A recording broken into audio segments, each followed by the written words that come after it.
Did you know goldenrod makes an excellent tea?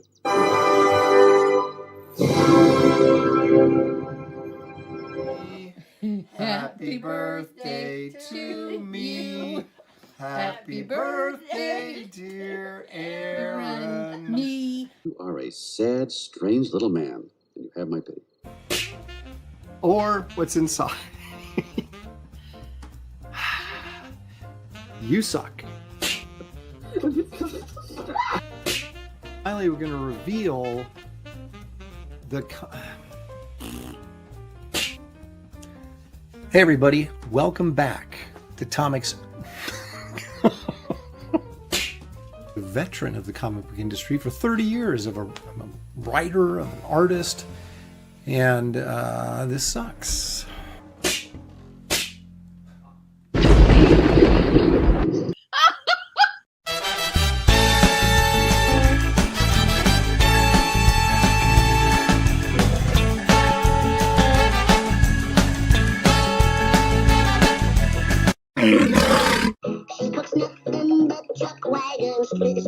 Stew, and her name is Minerva Oaks. She's the flower of the flower coach.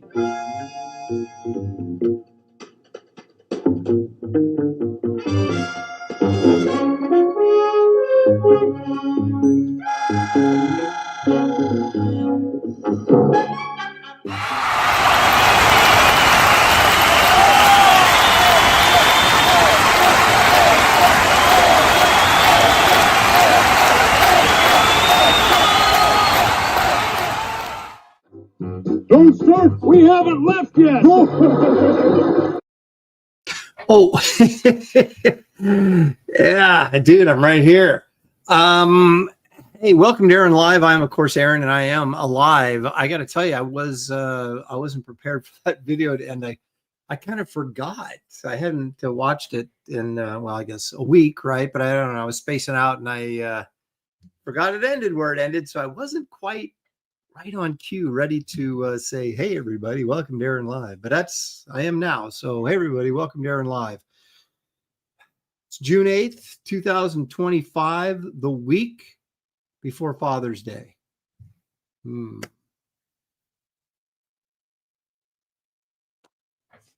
don't want to say I'm sitting around hoping for presents, but I'm sitting around hoping for presents whenever I can get them. So, we'll see. Being a father, as I am, and now a grandfather, I should just be getting tons of stuff, you would think. You would think.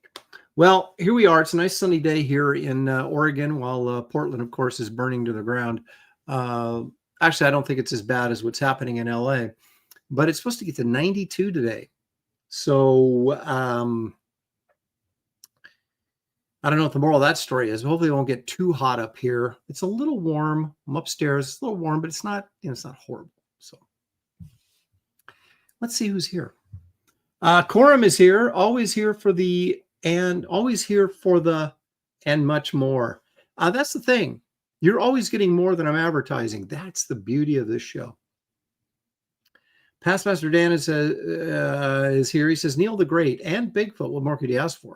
Of course, he's referring to Neal Adams, which we'll be looking at some Neal Adams covers. And in fact, as I was going through the Neal Adams covers, I was like, I'm going to have to do the same thing with Neal Adams that I did with Gil Kane and like do back-to-back episodes featuring their covers because there's just too many. Repairman Jack is here.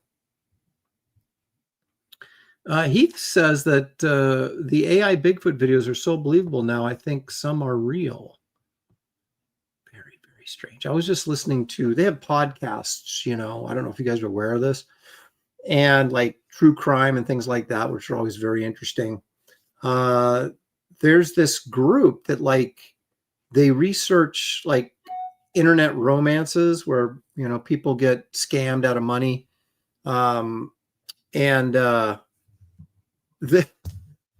This guy thought that he was in when they say that I'm in a relationship, they're like, how can you be in a relationship with someone you've never met or ever talked to? They're just like texting back and forth, and they call this a relationship. It just must be the modern age because I don't understand it at all. That's not a relationship. That is a conversation. And it's not even a conversation because you're not really talking to anybody. So anyway, he believed he was in a relationship with this porn star. I can't even say it without laughing. And but she had told him that she'd turned over a new leaf and she was putting it behind her.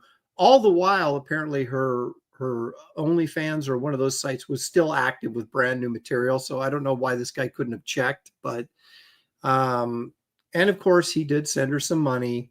And but they had this person who was in Nigeria that was scamming him had put together like AI imagery of this porn star, like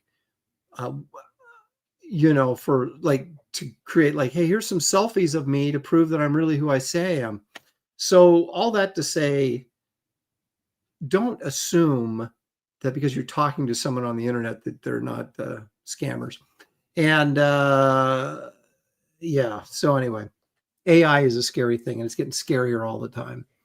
Iodine74 says, my friend Brian had a brother. My friend Mark asked Brian what his brother's name was.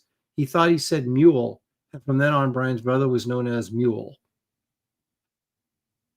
Wow. Thank you for that, Iodine. Appreciate that very much. Moromi's here saying Bigfoot is using AI to hide his existence now. I think there's some truth into that. Pantheon's joining us. Sequential artist. Do I have to do it already? He's, of course, saying today could be a megalith of a show. Of course, that's one of Sequential Artist's trademark bad jokes. Of course, referring to Neal Adams' megalith from Continuity Comics. Randy Howell, all the way from Canada, says, all right, Lopresti, impress me. Well, obviously you know that you're on the wrong show. Stealth X5 is here, the Geek Easy. He says he just picked up a copy of the complete Phantom from Gold Key Comics. It's pretty cool. There you go. If you're a Phantom fan, that seems like that would be the ultimate book to get. A Leg Kick is here because Leg Kick is almost always here. There's Jimmy Owens. Hey, Jimmy, thanks for joining us. Ink on Paper says draw something cool. I will, but not on camera today. Quoth the Raven, Lewis Bright Raven is here. Wait, Shelly's here? No, she's not. Will Shelly be joining? Do not believe so. Bugs Bunny is still better, says Captain Bipto. Andy Delph. Bill Maxwell's here. Let's kind of scroll. There's Fat Samurai. Thanks for joining us. Killraiser is here. Thanks, Killraiser. Appreciate it. Sequential Treasures, not to be confused with Sequential Artist. James says less than 2 weeks to SummerCon, Aaron. Hope you have some Spider-Man backup and what the pages at the show. I'll have some money for you if you do. Spider-Man backup. God, I don't think I do.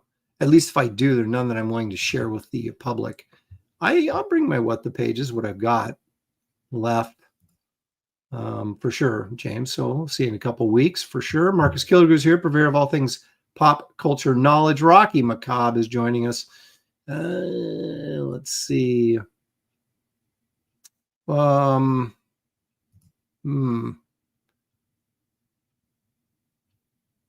you referring to me? I think he is referring to me. If you're not, my apologies, Captain Bitpo. But if you are, that was well deserved. Gary Bruce says, Neal being covered by Aaron. Let's go with the show, baby. Okay, here we go. Captain Bitpo says, not at all. I don't think so. Okay.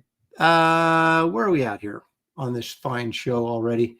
We're going no place fast. I can sense that. But I did bring some snack items, so we're going to do this. Let's all go to the lobby. Let's all go to the lobby. Let's all go to the lobby to get ourselves a treat.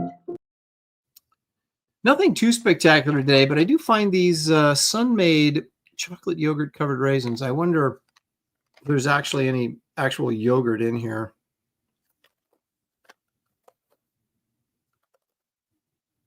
Ingredients: chocolate yogurt flavored coating. What does that mean? Chocolate yogurt flavored coating. Oh boy. So it has sugar, shocker, hydrogenated palm oil or palm kernel oil. That's like a seed oil, right? So that's like instant death. Now, cocoa powder. Yeah. Well, there's non-milk. There's non-fat milk powder. Yogurt powder. Well, and now that you read about it, you're kind of like, really? But is it going to stop me? No. Chocolatey, chewy. It's delicious. All right, so while we're contemplating my health food choices, or my lack of health food choices, let's take a look at Frazetta for today.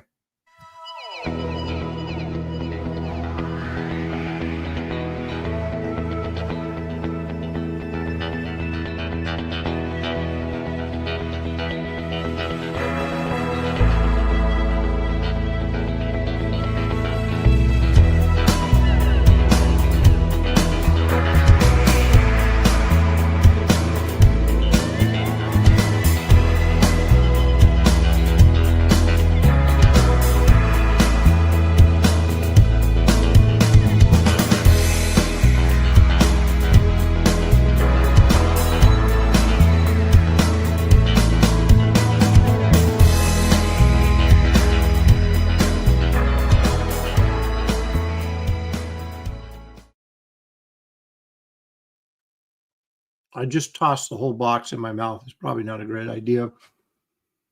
Okay, so I thought it might be interesting to take a look at Frazetta's Lord of the Rings portfolio. Now, back in the 70s, my heyday, if you will, as a fan and a young collector, portfolios were sort of all the rage and limited edition prints. And you had all these guys that were the illustrators working in comics. We're trying to change or branch out from just comic books and trying to make comic art or fantasy art fine art. And I was swept up into this, and I still have a lot of that influence on me today. Like, I would love to do an art portfolio, thematic art portfolio. I just don't know that the market is there for that stuff anymore. And you could argue, was it really there at all? I mean, they had about 10 years and then it just kind of went away. But one of the kind of early portfolios in this whole kind of fad that was going on in the 70s was Frazetta's Lord of the Rings portfolio. And there's 6 plates in there. And that was plate number 1, which had Frodo and the boys walking through the woods. And it was just a wonderful illustration, the trees and all that Frazetta foliage. And he signed it on the first plate. They're signed in numbers. It was the edition of 1,000. And so they were all signed and numbered by Frazetta. And I have one. I have one of those portfolios. I think I bought it for Bud Plant at San Diego Lake 20 years ago, maybe more. And the envelope has a sun shadow on it. And but the portfolio itself is in perfect condition. So there's a folder inside the envelope, which always gets beat to heck, no matter what you do, because they're just these cheap little white envelopes. And they would have a folder, and the prints would be inside the folder. And they would, and in this case, Frazetta signed the first page of the portfolio. And it's quite good. So each week we're going to take a look at one of the plates in the Frazetta portfolio, the Lord of the Rings portfolio. He did several other portfolios as well. Kubla Khan, Women of the Ages, I believe, was another one. There's the Fire and Ice portfolio, which I also have. I have the Kubla Khan portfolio as well. A lot of good stuff there. A lot of stuff that are remembers the excitement. That reminds me of the excitement of my youth and the big dreams I had about being a comic book artist and a fantasy illustrator and a YouTuber. No, not really. Okay, so anyway, that's Frank for this week, and I would. It's kind of an expensive portfolio. I don't know what it's at right now. I think I paid $125 for mine, but I think it's several $100s now, if not more. Because when I got mine, Rosetta was still alive, right? But now I would imagine stuff with his signature on it is probably worth considerably more than it was 25, 30 years ago. So, yeah, there you go. Look at Maromi saying single original prints from that portfolio go for hundreds now. How about that? So, yeah, I've seen the portfolio. Like somebody had one for like $1,200, and I thought, oh, that seems a little high, but maybe it isn't now. I don't know. But I got one right here. So make sure you guys, when I die, show up to my estate sale because there's just tons of good looking stuff that'll be available for purchase, I'm sure. All righty. This is kind of a big show today because I got a lot of stuff. I had to write it down. I've got so much stuff. But now let's take a quick moment, if I may, just to remind you to support your local YouTuber. That would be me.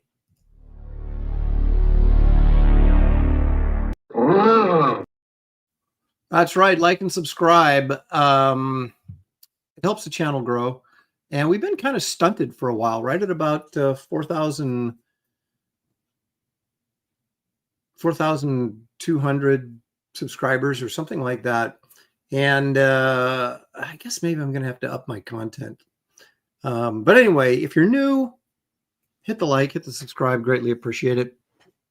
But now let's take a moment to from a word from our sponsor here. And of course, that sponsor is me. That's right, folks. I do have a campaign going right now. And by campaign, if you're just like going, what's he even talking about? I know that 95% of you have probably already backed this, but for the 5% who haven't, this is a graphic novel. It's the third in a series of Wraith of God graphic novels. Wraith of God is a sort of a Batman of the Old West, a master of disguise and illusion and combat and all that kind of good stuff. And he rides around in his indescript wagon with all of his cool stuff in it, a mobile bat cave, if you will, as he fights monsters throughout the Old West of 1883. Of course, his partner is Esther, a former Salvation Army worker who he sort of coerced into teaming up with him, and so their relationship's a bit tenuous at best, but they do work together to kill monsters all over the place. And this time they're facing the Headless Horseman, so you do not want to miss this one. You have 4 cover options. This is cover A by me. This is cover B, which is the EC variant cover, also by me. And then, of course, not to be outdone, this is the C option, which is the Marvel 1972 box cover done by me. But then if you just to mix it up a little bit, Chris Evans brought in this wonderful painted cover. That is the #1 seller on this campaign, which I'm very happy about, but also very sad that one of my covers is not one of the most popular, but his. But since I paid him big money for it, I'm glad that it is. Although still hurt at the same time. It's a complex emotion that I'm feeling. Here's a few pages from the inside. This is colored by Jason Wright, who's doing a fantastic job on the book. You may say, Aaron, this is great. We see this every week. What, give us a real update. Well, I just sent out updates not too long ago that a couple days ago, actually, that I finished page 40 out of 64. Well, now I'm page 43. So I am moving right along. And before you know it, this sucker is going to be done. And I can guarantee you, you do not want to miss out on this. So please consider backing. You will find a link in the description of this video that will take you right to this eye-popping and jaw-dropping campaign. We have a few things in the stretch goals that we've hit already. One is the Garbage Man Empire Comics value stamp, which will be included in the book. So now you have to get 2 copies, so you can cut one of the stamp out of one of them and leave the other whole. Now this, of course, will be colored, and it isn't yet, but it will be. It's been flatted though. Finally got my daughter to flat this. And the sculpture trading card, which is not up on the site yet, but will be, that's also flatted, and I will get that colored and get those up here so you can see what they look like. That is another add-on, a trading card. And then when we get to 80,000, and how close are we to 80,000? We're knocking on the door right there. We get another trading card. Then this is just free to you for helping me make this project possible. But you can also add on different things onto the campaign, and this Wraith of God Art Nouveau print is one of the things. Wraith of God Roughs Volume 3. This is 48 pages of layouts for the book, all collected in one small booklet, signed and numbered, limited edition. So these were not available really after the campaign's over because I just print to order on these. You can get a nightclub shot glass. Here's the Garbage Man shot glass right there from previous campaigns. Laser etched on there. Very nice. We also have a Wraith of God shot glass and a Kit Carter shot glass. Those are all available on my website, by the way. Wraith of God poker chips. You can add those to your order. These are kind of cool. These are the heavy clay poker chips, the kind you really shows that you mean business. And you can get Wraith of God 1 and 2 if you missed out. These are also available on my website with all variant covers available still on issue number 2. So anyway, you guys check that out if you have not already. Lots of good stuff lurking there. I'd also like to point out that you'll find a link to my website in this video as well. And if you go to my website, you can go there to shop and buy items of interest.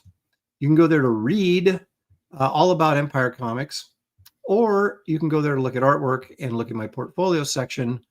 And you can go to read a blog if I'd ever post in there, and I haven't in a while. But I do try to keep the store option open. So you'll find books, prints, original art, all that kind of groovy stuff. So if you're behind, if you need some back issues, if you're saying, I need some signed and numbered limited edition prints, that's exactly what I need. Or you're just saying, I got to get some of that original art. Aaron keeps doing these sketches and stuff that he keeps throwing up on social media. They're usually listed, if they haven't already sold, in my original art section. So go to the store, shop now, and check it out. Again, link in the description of this video. And that, ladies and gentlemen, is your paid announcement for today's show. All right. So we haven't done a segment called Who's That Guy for quite some time. And it's when I try to introduce you guys, try to bring culture to you, expand your cultural horizons. And a lot of times I'll go back and look at, illustrators from the past. But occasionally I will find someone that's contemporary that I think would be of interest to you people. And by you people, I mean you people. And that's what I did today. So let's take a moment and check out this guy's remarkable work.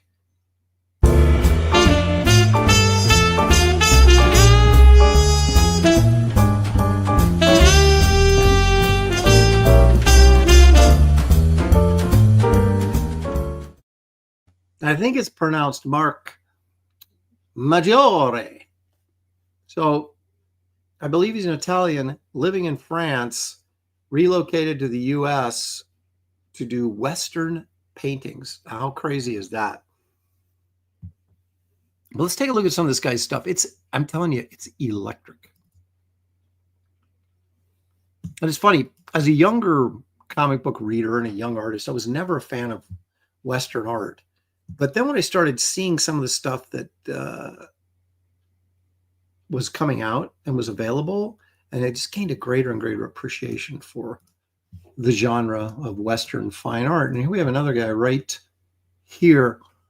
his color work is pretty freaking spectacular. And that's what really sort of attracted me to his stuff.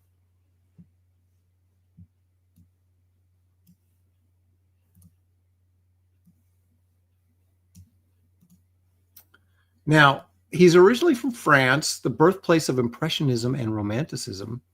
Mark Maggiori has made a cataclysmic impact in the United States with his evocative and striking images of the American West. I would agree.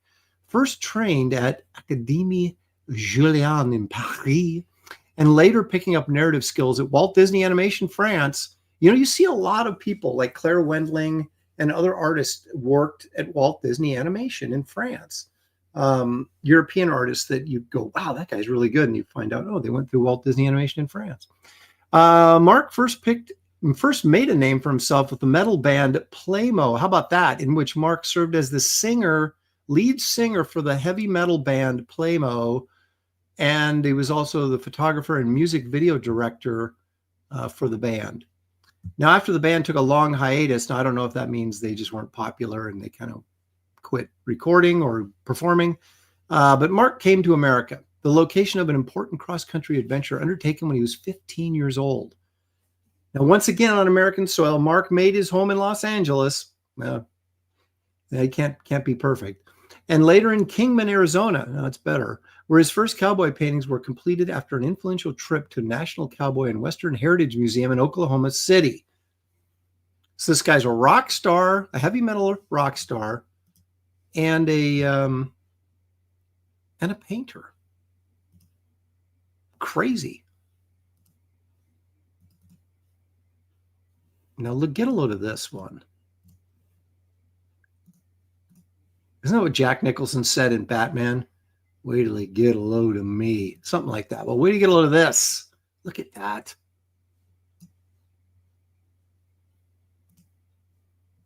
That is beautiful. Look at the clouds back there.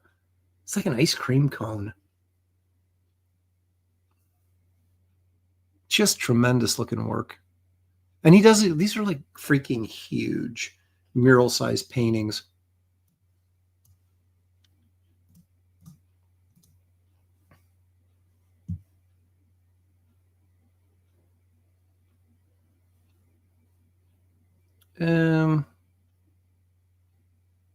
Headless Bourgeoisie says, we know what you mean by you people.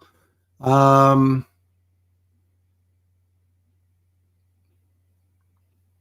Laser wants to know if we have any artwork about Bigfoot.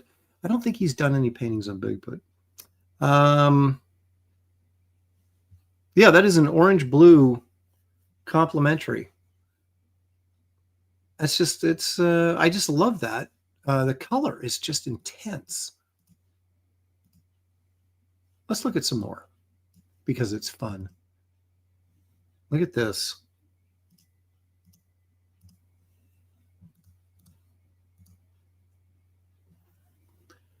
What I really love about this painting is how these guys are in shadow, except right here, they're catching the light. And right in their heads, the top of the horse, and right here is catching the light, and the rest of this is in shadow. This is just really, really cool. And it's funny, there's so many really good painters working in Western fine arts right now that it's like, how do you separate yourself? And he's doing it with dynamic color. I have no idea what this stuff goes for, but I'm sure they ain't giving it away. Check out this one. God, those clouds. And then just the stark white. And it really is, I mean, there is some white highlights on there, but it's not as white as you might think. It's more of a, looks like it's got a little bit of more orange in there. And look how loose, I think loose is probably not the right terminology, but how painterly this grass, you know, it's not like photorealism at all. I mean, it gets pretty tight up, you know, but this clothing here too is very sort of painterly, and you get like really, really tight around the horse's face and this Indian's face, and these clouds are really cool. But it's a weird mix of like kind of painterly approach with some really tight, detailed painting on the central subject matter. God, this is a nice one here too.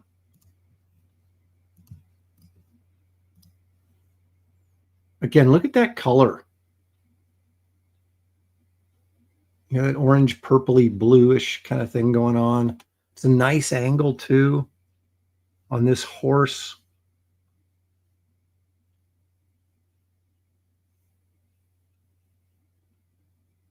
The clouds are just really, really intense. I just love it. So I had not, you know, I previously did not know about this guy at all until I discovered this stuff. Anyway, let's finish the little bio on him. What came next was an unprecedented rise through the ranks of American art, where Mark found monumental success during his museum exhibitions, gallery shows, and his famous print releases, which he broadcast to hundreds of thousands of viewers of his social media platforms. His works, so I assume he's on Instagram and all these other places as well, his works speak to the immense scale of the West, the quiet resilience of cowboy and Native American subjects who occupy these lands, and the limitless sky that surrounds them. Another hallmark of his work are his clouds, which erupt from the horizon and fill his paintings in golden hues. So Mark is married to artist and designer Patricia Lefonhock. He has 3 daughters. He splits his time between Taos, New Mexico, and Scottsdale, Arizona, and also spends 2 months a year in France and Italy. He is a world traveler for sure, and it's very excited that he has discovered his perhaps his true calling in Western art. Look at that. Again, the color. It's just the color on these. It's just so wonderful. Because if you look at the soil down here, there's nothing all that complex about how he's laying this paint down. And it just goes to show you that, and when I took painting classes, I always wanted the instructors to tell me how to lay the paint down, right? Because that seemed like the most complicated thing. But all they wanted to teach me was value and then color theory. Value, color theory, and then a fundamental use of, or a fundamental knowledge of how to use the paints, but not how to lay them down, because that's where your style comes in. And if you, again, you look at it, there's nothing all that complicated about the blending or anything that's going on here. But he's got the color and the lighting worked out, which is everything to illustration.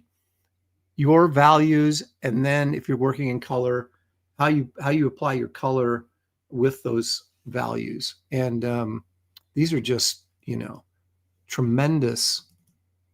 You know, they're not necessarily dynamic pieces, but they are interesting, and the color is, to me, what carries these things. Look at that. Look at that blue sky. And the purple mountain's majesty. Where have I heard that before?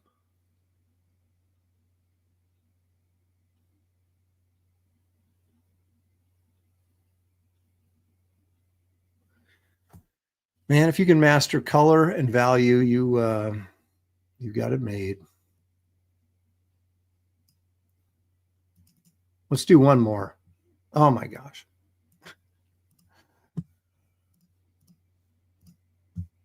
This is such a powerful image, and it's 90% clouds. But you have your Indian folk down here, indigenous peoples. But that cloud is just nuts. And again, the intense color. I mean, I would love to hang one of these on my wall. Just, it's so breathtaking, really.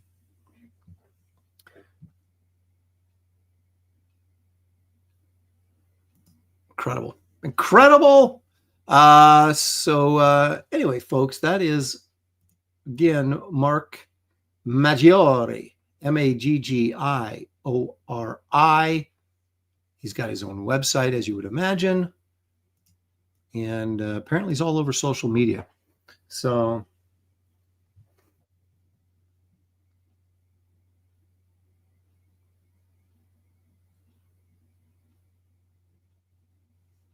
Spaceman says, Aaron, what do you mean by value? I mean light and dark, going from your highlight all the way to your shadow areas and everything in between.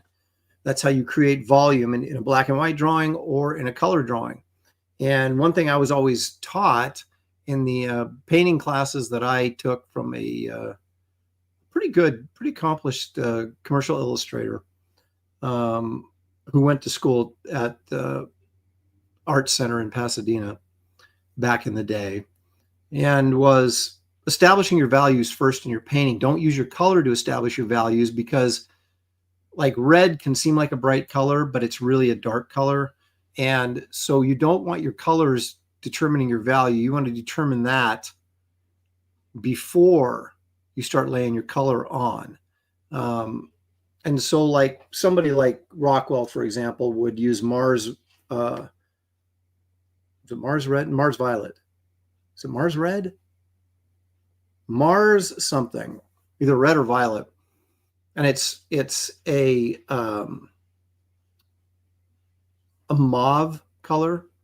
And he did his underpainting in this, right? And it's really good for flesh tones, the shadows and flesh tones.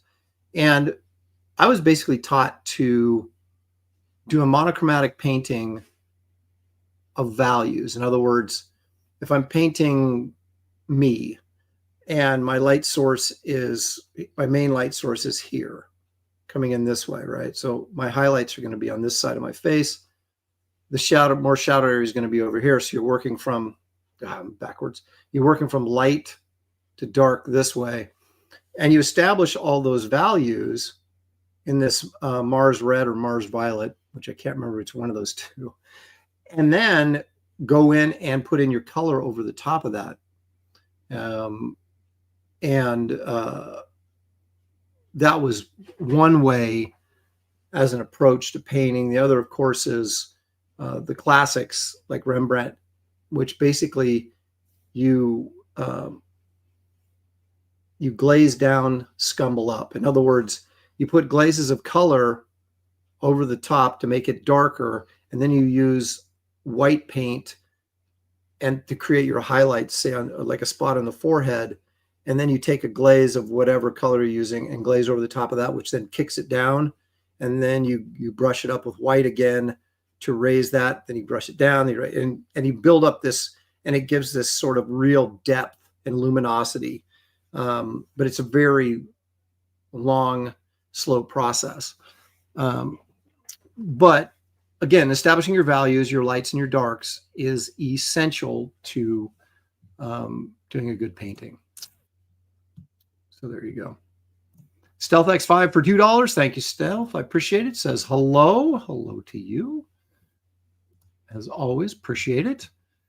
Okay, so let's see. What do we do? Oh, well, I used to do unboxing videos all the time, and it was like, I mean, they're not that complicated to do, but I got to edit them and then, you know, put them together and then repost and all this kind of stuff. And so sometimes I'll just do it live on the show, or skip the whole separate video and just come in here and present something live on this show, which is exactly what I'm going to do right now.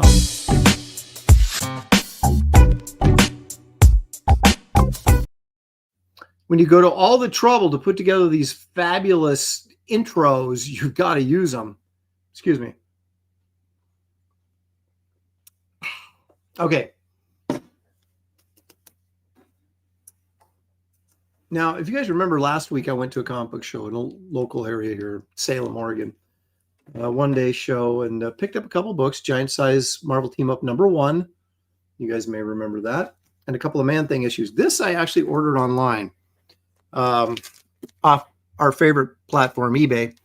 And I got this fabtabulous Neal Adams cover to Detective Comics 412 from June 1971. Now, Neal, who we'll be looking at later, is about the only guy that could take a DC Comics cover and say, okay, Batman is stuck in the mud and he's being attacked by a knight on a horse. And you're like, okay, that's a typical stupid DC concept from this time period. But then you get Neal to draw it, and it looks like the coolest thing ever. Now, I have all the Neal Adams Batmans where he's done the interiors, but I don't have all the covers that he's done. I have a lot of them, but I still have a few to get. And this was one of them. And I've always liked it. As silly as it is, it's so well done by Neal that, it's a must buy. And Neal Adams Batmans are always a good investment. This is a 9.4 with white pages, as you can see there on the label. And on the back, you can be a pilot by flying the new Hotbirds from Mattel. And I got this from Diesel City Comics. The shipping was a little high on this, but it was so well packaged that I was okay with it after seeing how good a job they did packaging this. So this is normally about a $300 book in this condition. I got it for less than that because you know me, I'm a value shopper. But again, great Neal Adams cover, in my opinion, one of my faves. Well, not my faves. I got like 100 favorite Neal Adams covers, but it's one that I like a lot. And so even though he didn't do the interiors are by Bob Brown and Don Heck. How about that? Bob Brown drew it and Don Heck inked it. Interesting. And Frank Robbins wrote the story, which I'm thankful for that he didn't draw it. No offense to the Frank Robbins estate. But anyway, there you go.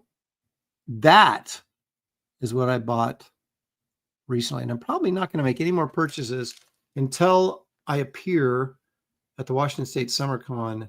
And then you can be sure I'll probably buy something. If I can find something at the right price. I'm not crazy, but anyway, there you go. Very nice book. And since it is, since we are doing Neal Adams this week, I figured it was appropriate, apropos, perhaps is the word I'm looking for. Rocky McCobb says, I like Frank Robbins. Well, older Frank Robbins, like Westerns and romance stuff from the 50s, that's pretty solid stuff. It's good stuff. His Captain America stuff in the 70s was not good. And he also drew The Invaders, if you remember, in the 70s, which I bought the first 5 issues of that. And I couldn't take it. I just didn't like Frank Robbins' artwork. He had those big eyes, and it just, I don't know. I don't like to disparage anybody because there's a lot of people out there that like Frank Robbins, and like I said, his older stuff I thought was pretty good.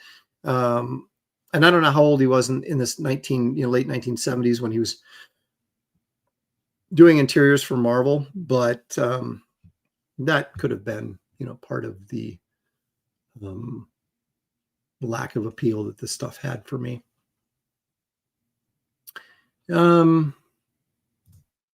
Do you have the story in a collection to read? I have all.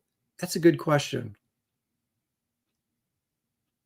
I believe I have the black and white showcase of those Batman issues that have all the Neal Adams stuff in it. And I think that would also include the stories that he just did the covers for, because they're all sort of, jammed in there. And but I have not read the story as of yet. You know what I am reading? Screenwriting by Sid Field. An interesting thing happened to me. I've had the book for years since I was in film school, and I never read it. I've read other, things on screenwriting and all that kind of stuff, but I'd never read this book. And it's supposed to be like the gold standard, the book if you're going to only read one book on screenwriting, it's Sid Field's book. And there it was sitting, and I kept thinking to myself, I should read that. Maybe it'll, help me look at things a little differently or whatever. So I took my daughter to the Goodwill to drop her off. No, I'm kidding. I took my daughter to the Goodwill because she was looking for some cheap shirts and fabric so she could do some craftsy stuff or whatever. And I'm standing there by the book section, and there's this book on screenwriting by some professor at UCLA. I don't know if he's even still alive. I don't know how old the book was. I think it was like 1983, so who knows. And I started thumbing through it and reading through it, and I was like, I've got that Sid Field book at home. I should read it. And so sure enough, I came home, cracked it open, and I'm on chapter 2 right now, and it's interesting. Nothing I didn't know yet, but I'm sure it'll give me some food for thought as I prepare the script for my next project after Wraith of God 3, which I haven't revealed exactly what that is yet, but I'm leaning towards my fantasy epic, so we shall see if that's what I do. But as far as I know, Wraith of God 3, the script, I don't think I'm going to be, I don't think there'll be any major rewrites going on. I always rewrite stuff. Even after it's drawn, I'll go back and tweak dialogue and all that kind of stuff. So, but, I thought I've kind of been out of it for a while in terms of the academic side of writing. And it's like, I should read this and kind of see if I've gone off the, rails too far and need to kind of get myself back and grounded. So anyway, that's what I am reading. Headless Bourgeoisie says, I got the Man Thing omnibus last week. It's a lot of Man Thing to digest all at once. Yeah. I saw that book, and those omnibuses are $100. Excuse me. I don't know what's going on here. They're $100. I mean, yeah, they're worth it, I guess, because the books are like that thick. But I think I have almost every issue of Man Thing. Not only like a couple, like from Adventure into Fear and the regular Man Thing series that I would need to get, but I just haven't been able to bring even though it has a great Art Adams cover, I just have not been able to bring myself to spend $100 on it. Although I was at a show, like I said, the show last week, this guy had a whole table full of Marvel omnibuses, 50% off. And it's still like $50. I don't think he had the Man Thing one there. I don't remember seeing it because I might have been tempted if I had seen it.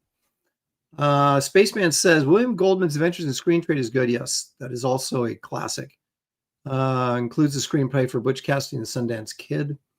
Yeah, Sid Field is spending a lot of time with Chinatown in his book, which is also another brilliant script. Pity Maw helping us out says, Omnis at in-stock trades are up to 50% off.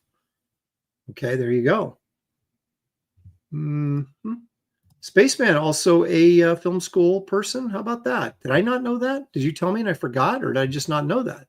Because I, of course, went to film school at USC back in the mid to late 80s. So I'm curious, where did you go to film school at, Spaceman? Randy Hall is encouraging me to grab the Man Thing. For $50, it's possible that I could grab the Man Thing for $50, but for $100, there's no way that's happening. But anyway, enough of that nonsense.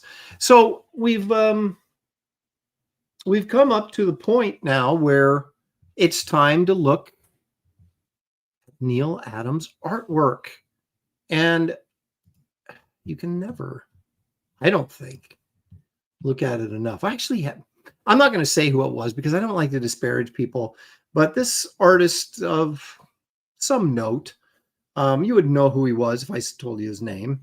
Comic book artist one time said, I don't get this whole thing, why everybody's so gaga over Neal Adams. I was like, I'm sorry, what?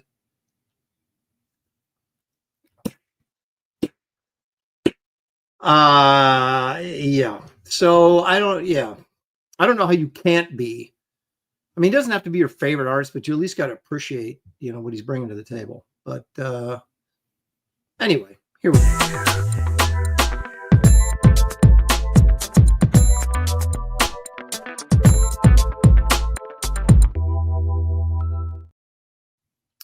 Yes. Another fabulous intro that I put together using all my film school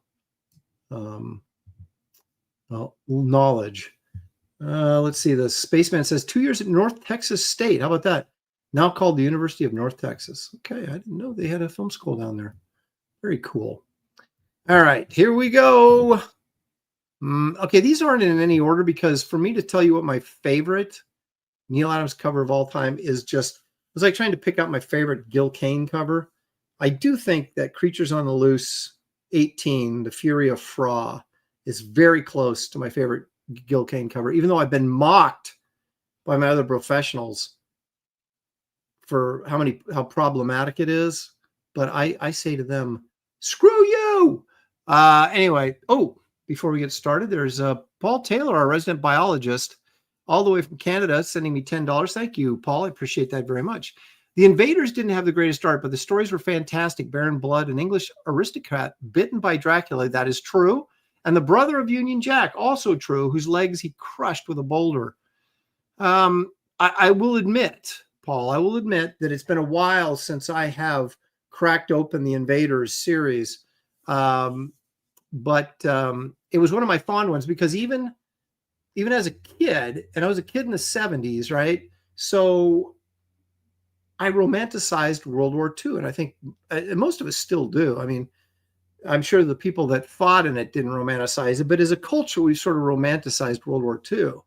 And it wasn't that, we were only, 30 years removed from World War II in 1975.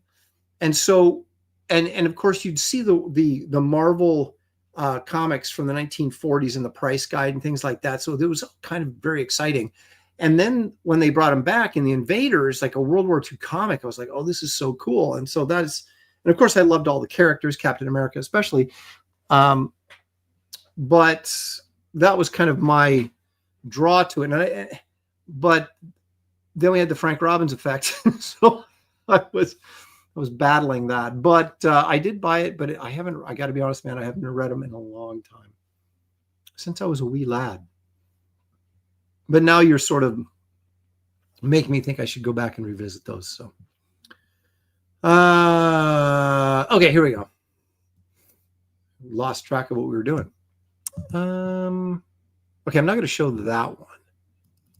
I guess I'll start here. This is considered a classic Neal Adams cover. And even though it's not one of my favorite Neal Adams covers, I'm putting it on here out of respect for the fact that it is considered a classic. This particular issue of Batman, of course, has the Joker in it, and Neal Adams drew the insides too, the interiors. So it wasn't just a Neal Adams cover. He did the book. So I do own a copy of this. It's not graded or anything. It's probably like an 8.0. It's high grade, but not super high grade. This book in like a 9.2 goes for over $1,000 now. I mean, it's just insane. This is a 1971, 72 book. 72. It had to be 72 or 73 because it's a 20 center. So to me, that's not that old. I mean, I know it is probably to most of you guys like 73. That's like 40 years ago. I know, but since I grew up in that era, it doesn't seem like it was that long ago. But to be worth that much money, it speaks volumes to how this has become a classic, sought-after book. And even in low grade, it goes for hundreds, So Spaceman says he had it when he was a kid and he wishes he still did. There's Paul Taylor saying 20 cents. That's my wheelhouse. Okay, you guys are all in the same neighborhood as I am then. I started collecting right when 20 centers, the tail end of the 20 centers. Like 3 or 4 months before they went to 25 cents. But anyway, that is a classic. And again, I shouldn't have dropped it off, but huge picture or huge image of the Joker with a tiny Batman on that playing card. It's just a really well conceived and designed cover that obviously a lot of people love, or it wouldn't be as popular and as expensive as it is. Here's another expensive book that I do not own but want to get. And this is the classic Superman breaking the kryptonite chains. The interesting thing, I'm going to get this simply because, again, it's not one of my favorite Neal Adams covers, but it is such a sought after and collectible cover that I should have it in my collection. I just think this leg right here is a little short. I just think it's a little short, or this is a little long. One of the two. I mean, he's pushing the dynamics here. I get it. But the two legs in relation to one another, if this leg was this short, but it was back at more of an angle, maybe I'd like it a little bit better. But I just think the disparity between the size of the two legs, despite the perspective, is a little too much for me. And I'll face it, it bugs me a little bit, but it is a freaking classic cover. And and this is another book that goes, if you want to get a 9.2, you're looking at $1,200. And it's a 1970s book as well. 71, it was 15 cents. So it would have been, when did they go to 15? I think, was it 69 or 70? They went to 15 cents.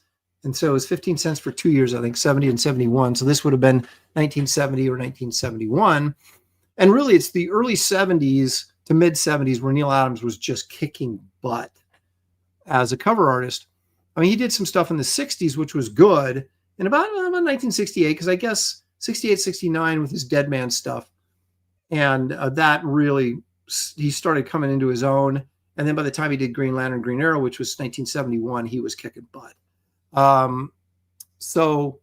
And he was really, him and Gil Kane were the cover artists of the 70s. I would be hard pressed to pick one over the other.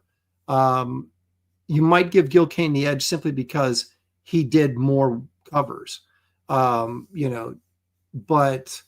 to try and sit there and say, who was the cover artist of the 70s is one of these two guys. And I guess you can choose whoever you like. I like Neal Adams as an artist better than Gil Kane, but as far as a cover artist, Kane was prolific and excellent.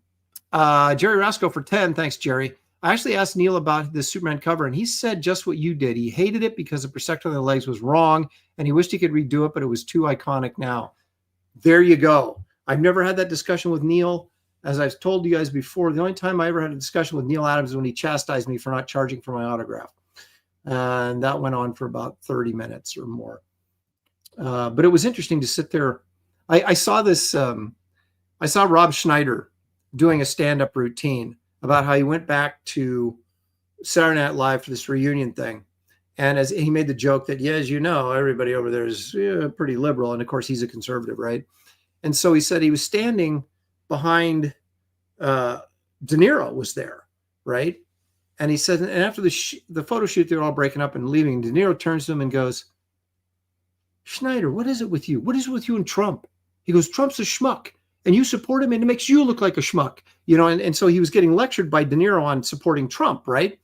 And then Rob Schneider goes, and all I could think of while he was talking to me was, Robert De Niro knows who I am. And that's how I was with Neal Adams when he was just like chastising me about not charging for my autograph. I was like, Neal Adams knows who I am. So it's kind of funny. Yeah. Well, that's interesting that he feels the same way I did. So I don't feel bad. Neal's an excellent artist and knows what he's doing. And if he did a bad piece of artwork, he would know it. And that's what makes you a great artist, is the ability to look at your own work and go, yeah, this sucks. So I guess that means I'm great, because I say that all the time about my stuff. Unfortunately, other people do too, and that's the problem. Okay, here we go. This is Monsters Unleashed number 3. I love this cover. Yeah, of course, it's Man-Thing. This is a Neal Adams painted cover. Yes, I do own this book. It's just it's just like such a great cover. First of all, it's a great rendition of Man-Thing. And, but it's a painting, which Neal did really nice watercolor paintings. He would ink them and then watercolor over the top of them, and it got a really nice effect. You guys will probably remember the Tarzan covers that he did for, I don't know if that was Bantam or Ace or who was doing those in the 70s, but those were fantastic. And this, I think, is 1972 or 73. But there's like, if I had unlimited funds, okay, and you said you could buy whatever Neal Adams cover you want, this would be in the top, maybe top 3, definitely top 5 of Neal Adams covers that I'd want to own. And that just may be my twisted sickness about loving Man-Thing. But don't clip that, by the way. But I love this cover. I just do. And there you have it.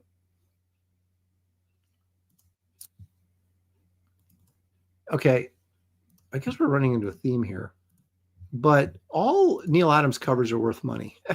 Okay. Let's just establish that. They're worth more than the average Joe cover. Okay. This one is a recreation of Detective Comics number 27 back from 1940. 27. I'm sorry, not 27, 31. So it would have been, oh no, it would have been 1939 or 1940. This is a recreation of that cover. This is much better than what allegedly, all I can think of is Bob Kane. Bob Kane allegedly drew that cover, and I think we all know that he probably didn't draw that cover that I'm referring to. But it's a great classic, one of the all-time great covers in comics. And here Neal recreates it, giving it a little bit, kind of playing up that gothic imagery there with the girl in the dress and everything. And this cover is another one that's worth a freaking fortune. I have this. Thank you very much. I don't remember if Neal did the inside of this or not. I think he did. But Marcus Killigo will probably correct me on that if I'm wrong. But this is another book that actually goes for more than the Joker cover does. So like a near mint copy of this is like several $1,000s, which is just crazy to me. I have a decent copy of it. It would be about a 7.5, but it's got a little color chip out of it, like right here. And so I don't really know how much would drop it down, but I could still get, I think I probably spent $10 on it when I bought it as a youngster. And I probably get like $400 or $500 out of it now, which is just remarkable to me. So, but it's a great cover, and everybody wants a copy of this book because it's such a great cover. Now, here's one I only paid $20 for. Not a classic, but I love this cover. And these are the kind of things that when I'm at a convention and I can't find a really big book that I really want to spend a lot of money on, I'll grab like these. Oh, $20 I'll take this. I just love this cover. Adam Strange zapping the Justice League. It's probably about 1977, 70, probably not 78 or 79, probably 30 center. 25 would have been 1975, 76. This could be 77, 78 would be my guess. And like I said, I do have a near mint copy of this, but it's not graded or anything. I just picked it up. Louis Bright Raven says, no, it's Irv Novak on the inside of that. I'm sorry, not Novak, Novik. Irv Novik on the interior of that last Batman cover.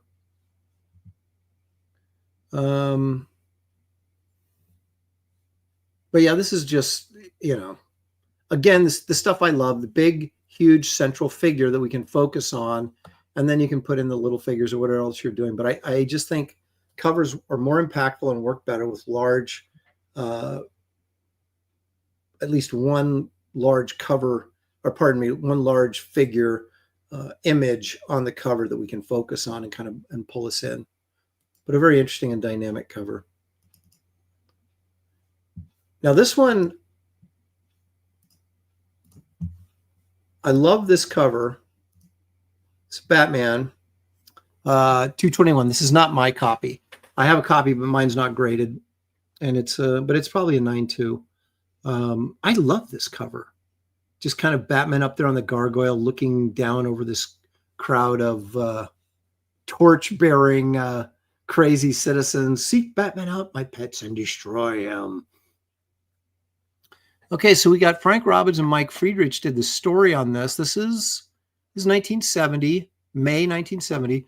Irv Novik and Dick Giordano art on the inside with a Neal cover. So I think I picked this up. I picked this up just pre-COVID from Dale Roberts Comics. And if you're a comic collector, go to Dale Roberts' site. He has a lot of good stuff. He's fair.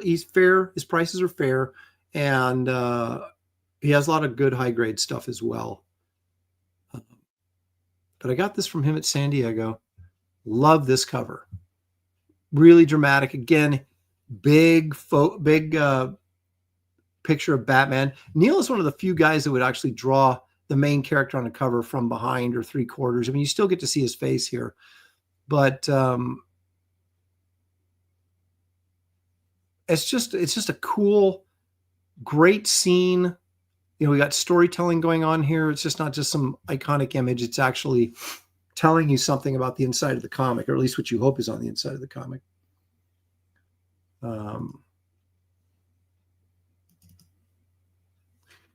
He also did covers for The Phantom Stranger, which is another book that I collect simply for the Neal Adams covers. Now, I don't own this one yet because, and it's a Headless Horseman cover, and I'm a big fan of the Headless Horseman. That shouldn't come as a shock to you, as in my comic, The Wraith of God #3, which you'll find a link in the description of this video to the campaign, by the way, fights the Headless Horseman. The Wraith of God fights the Headless Horseman. So I am a Headless Horseman fan. I love the Legend of Sleepy Hollow. Look at that dynamic horse. Crazy. I don't have a copy of this because I haven't been able to find a near mint copy at the right price, but I'm still looking.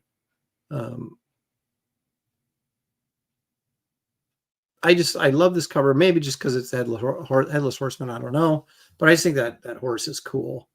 You know, it has the super long legs, and the neck wouldn't bend that way normally, but it's just so dynamic. Remember, folks, we're drawing comic books here, not National Geographic illustrations. So,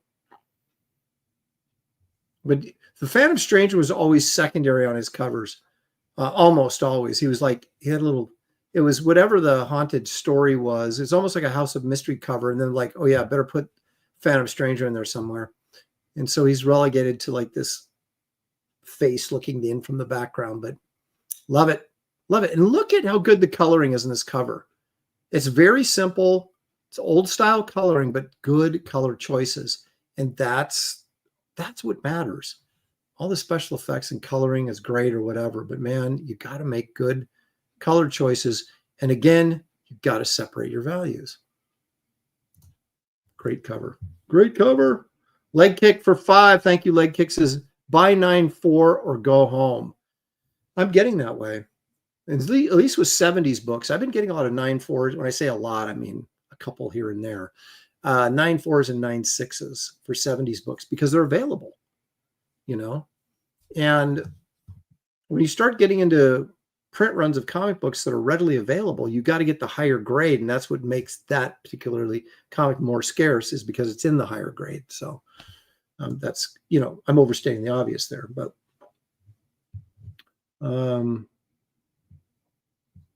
Marcus Kilgore says Mike Sikowski drew that particular comic.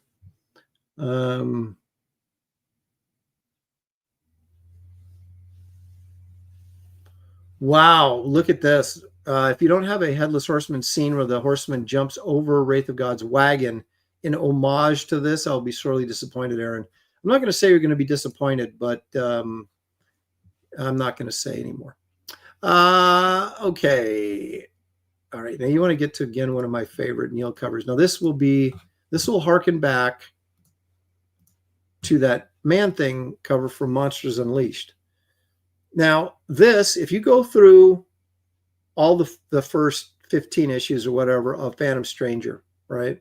And again, look at the Phantom Stranger back here, relegated to second tier on his own book.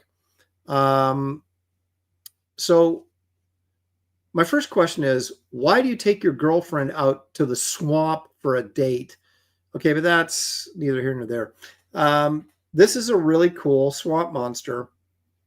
And I believe this comic predates the first appearance of Swamp Thing, which would have been House of Secrets 92. Don't quote me on that, but I think it does. And so this book has more value because they look at it as a Swamp Thing prototype, which I don't know that I would go that far, but that's kind of how they list it. But it's just another great Neal Adams cover with a swamp monster on it. And so what's not to love, right? Am I right? Am I right? So this is like the most expensive of the Phantom Stranger books, with the exception of probably #1. But once you get past number 1, this is the one that everybody buys. Marcus Killigrew says Jim Aparo drew this. Okay. Again, I read this at one point because I picked up the copy of this when my son was probably 6 or 7. If you're at a Portland comic book show, and I picked up this for $20 or something. But now it's worth a couple hundred. That's what we call investment, people. Investment strategies. Okay. Now, if you're a Conan fan, you must know about this. This is and the great thing about this comic, Neal Adams did the interiors on this. So you had Barry Smith did his run, finished up on 24. Buscema took over. Not exactly sure why there's this one oddball Neal Adams issue thrown in there, but there is, and this is it. So you've got the Neal Adams cover, and this has all the elements, right? You know, great. I love the Conan face here. Conan, you got the chick in the background, the evil dude with the skull head, and whatever this goopy monster is. I mean, it's a great cover, but it's also a great issue. Neal Adams drawing Conan was great, I thought. Yeah, but he did the one issue. And then, of course, there's been several covers where he either inked Gil Kane or John Buscema that's are really, really nice. And he inked some of Buscema's stories in like Savage Sword of Conan, as well as probably Savage Tales. And he did some Savage Tales and Savage Sword covers as well. So I really liked his Barbarian work.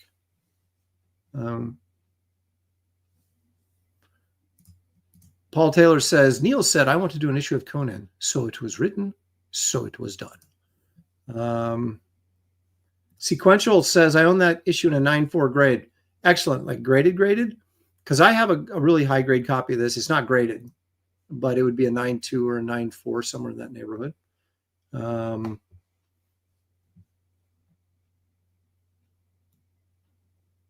But even when I was a kid, I was seeking out Neal Adams comics because I could tell they were just so much cooler and better drawn than everybody else at that time. So I went out of my way to collect Neal Adams stuff even as a youngster, which is why I have a lot of his stuff now, and it's worth money, but I didn't pay much to get it.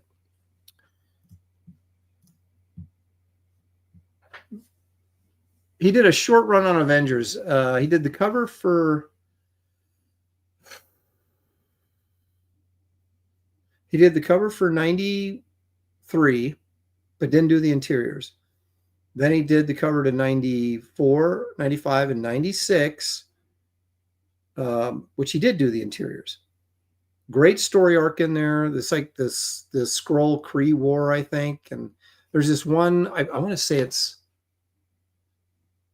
94, the king-sized issue, the 25-cent issue, where there's this great double-page spread of the Vision laying on an operating table, and they're sending Ant-Man inside him to go and correct something at a cellular level or whatever. It's really, really, really cool stuff. Katie, hey, my wife trimmed my beard and did a fabulous job. Just wanted to show that off.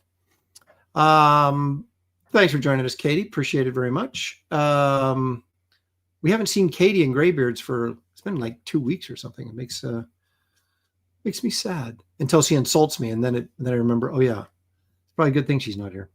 Of course I'm kidding. I can only be mean to Katie on Graybeard Studio. On my own show, I'm nice, Aaron, except when I'm grumpy Aaron, which is all the time. But I'm also nice, but grumpy Aaron. There you go. I will pass it on to her that the professional stylist Katie did give her a thumbs up on the beard. So, okay. This is another great Neal Adams cover, and it's just the Vision beating the crap out of some... I guess it's not a robot, right? Because he's like, Vision, stand away from the alien, strike him no more, or you'll kill him. So the Vision's pissed. Poor alien. Don't mess with the vision. Paul Taylor, I'm nice except when I'm not. Perfect logic right there. Perfect logic. That's my logic. That's my logic, Paul. There's Katie. She's making up for all the time she was mean to me on Graybeards. You're a sweetheart. Thank you, Katie. I appreciate that. Okay. Let's move along here. Got another Batman cover, which should not be a shock to anybody. Yes, I do own this in high grade. It took me a while to find this one, though, in nice condition, but I did. This almost looks like a Mike Kaluta cover. Does anybody else feel that vibe? When I first saw this, I thought, oh, that's a Kaluta cover. And I looked at it and went, wait a minute. And it's a Neal Adams cover. But it does have a Kaluta vibe to it. But I like what he did with the cape and everything. And the funny thing is, we look at this cover and say, oh, that's really cool. I wonder why he thought to do that. He probably did it because he was in a hurry and didn't want to draw his arms. So he just threw the cape over his arms and everything and did it quicker than, I mean, it's probably true, but how many times are you faced with a deadline and you got to do something really, really quick and you just burn through it and it turns out to be one of your best pieces? And here's one right there.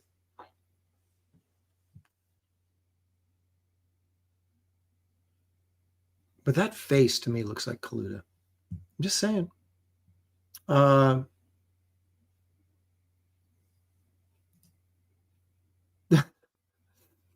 At dawn dies Mary MacGuffin. Yeah, you know, there was definitely, even when Neal Adams was doing cool covers for DC, you still looked at the Marvel books and compared them to DC and you're like, do I really want to read a story about Mary MacGuffin? Or do I want to read a story about Iron Man fighting Dr. Spectrum? Oh my gosh. Ooh, but there's an extra Robin story in here. The Secret of the Psychic Siren. Yeah. I mean, Neal Adams make you buy anything, right? But now here we're getting into some heavy stuff. Now, some people probably will not agree with me on this, and that's fine. But I'm right and you're wrong. Out of all his Green Lantern, Green Arrow covers, this one I think is the best. And they're all great. But the reason I like this one so much is it's really heavy. You know what I mean, man? It's like heavy, man.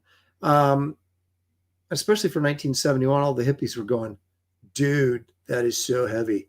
You got all these faces in the background, which is really kind of cool.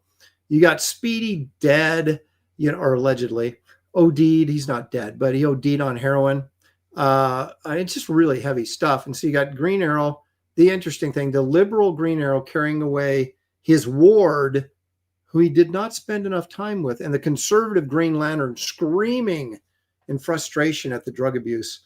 And of course, you have that big hypo right there. It's just a really shocking cover. And for that reason, and I dig all the faces back here too.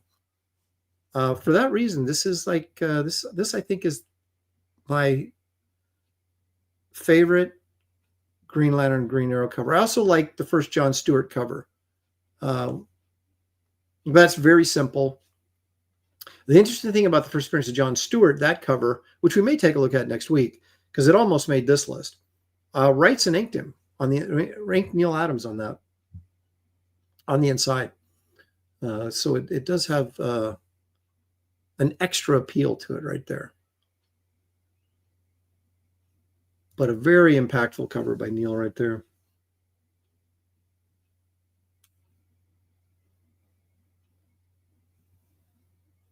Paul Taylor sticking up for his friend Oliver Queen. Says, to be fair, Oliver Queen went from the Batman level wealth to broke. All right. Gonna make excuses for him. That's fine. All right, let's throw in this just because Neal did a lot of these. And these are covers that are going up in price and value, as well as these Gothic House of Secret covers. And Neal did several of them.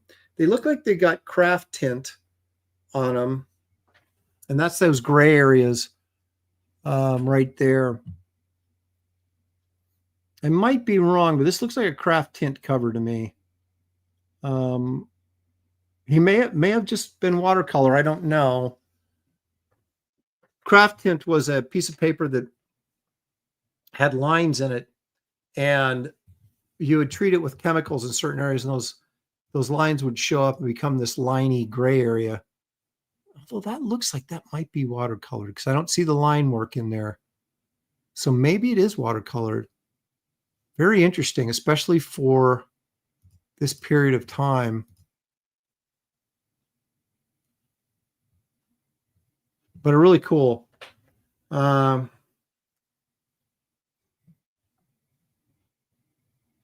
love this like House of Secrets logo up here with the gnarly bat. You know, it's not like it's not even, you know, it's just kind of lumpy and ugly. And then the House of Secrets logo is cool. But yeah, so he did several of these. I think most of them are in House of Secrets, these gothic, you know, this woman in a nightgown kind of, I don't know what's menacing her. No one's chasing her. She's just running.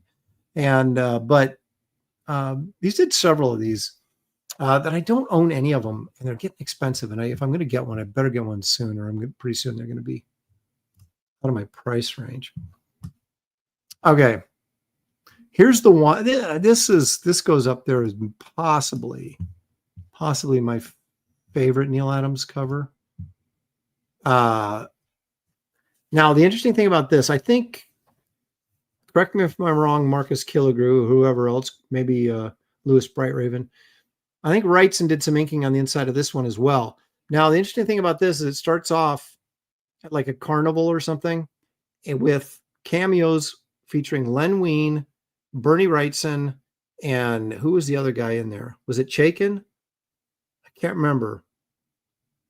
But he drew all three of them. They were characters in the beginning of this story. And so there's the Neal Adams. This is one of the ones where Neal did the cover and also did the interiors. And I think Wrightson inked the interiors. This, of course, is a reprint of the original book. I just noticed that because Paul pointed out the 48 pages for $6.99. This is a 25-cent book. It was king size, 48 pages, but it was a 25-center. This is like 1971, 72 when it first came out.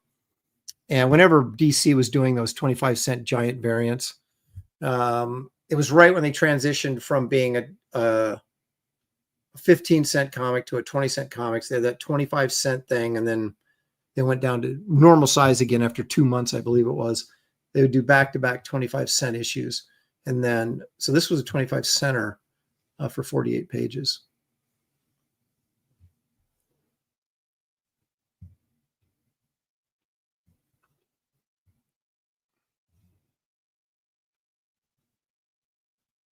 But just a tremendous cover.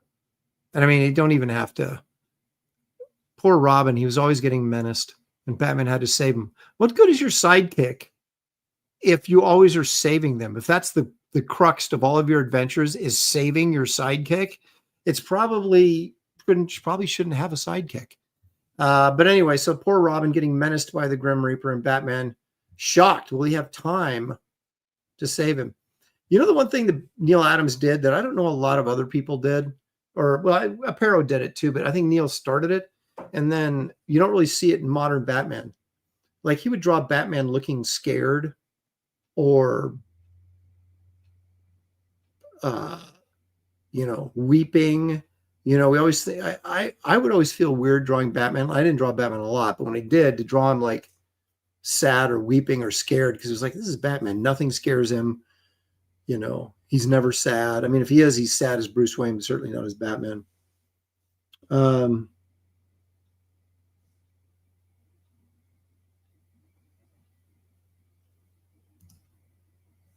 Super dynamic stuff. Did I skip one or did I not skip one? Where's the... How in the world did I not put that one on here? Well, I'm going to do it next week then, I guess. That's all I got for Neal on this week. Since I have this and we're looking at Neal Adams stuff, let's go ahead and take a look at this. This is from Savage Tales number 5. Again, a pen and ink watercolor painted cover for Savage Tales. Although this back here looks like it could be acrylic. Maybe, I can't really tell what he did here. That's pretty thick paint. But again, I love this Conan. I love that face. And I love, the thing with Neal was there's a few artists, right? Adam Hughes is another one. I suppose Travis Charest could be considered one too, that it doesn't matter. Probably Jim Lee would be another one. That doesn't matter what character they draw. It could be the dumbest, most uninteresting character in the world. But as soon as those guys draw them, you're like, that character's cool. I would love to read a series about that character drawn by this artist. And Neal was one of those guys. I don't know that he ever drew a character and he looked at him and went, no, that's worse than so-and-so, or that's the worst. I mean, I just thought he because he was such a good artist, he drew everything well and he drew everything cool. And that's, if you're not going to draw well, draw cool if you're going to be a comic book artist. And he certainly did.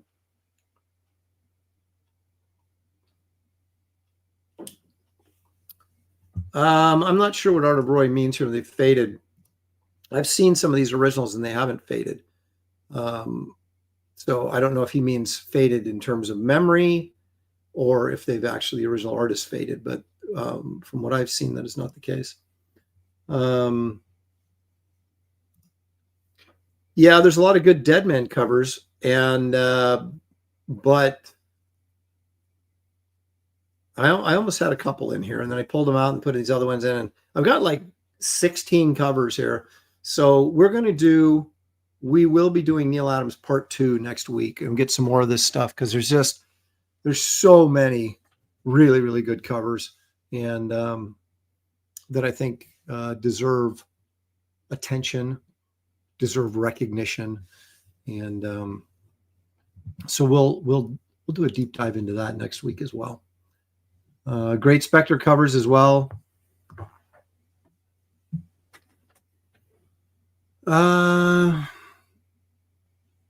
Okay. Now it's time. I didn't arrange this in the smartest fashion, because why would I want to follow Neal Adams? And yet that's exactly what I've done to myself here. So after looking at all these great Neal Adams pieces, now let's look at some of my crap.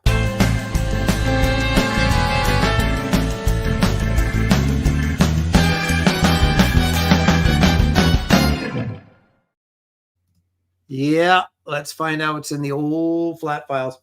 I almost feel guilty. I should rename this segment, because a lot of the stuff I'm showing you guys are not in my flat files. They haven't made it to my flat files. They're newly drawn or conceived pieces.